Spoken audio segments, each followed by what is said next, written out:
Валери Симеонов. Ден преди заседанието на Тристранния съвет, разминаването по бюджета за следващата година между синдикати, работодатели и властта остава. На работна среща в финансовото ведомство трите страни не успяха да сближат позициите си. Един от спорните въпроси е увеличението на минималната заплата от 1 януари с 50 лева.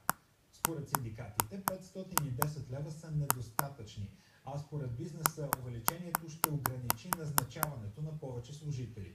От до година с 1,80 лв. на ден се увеличава обезщетението за безработица, за да го получава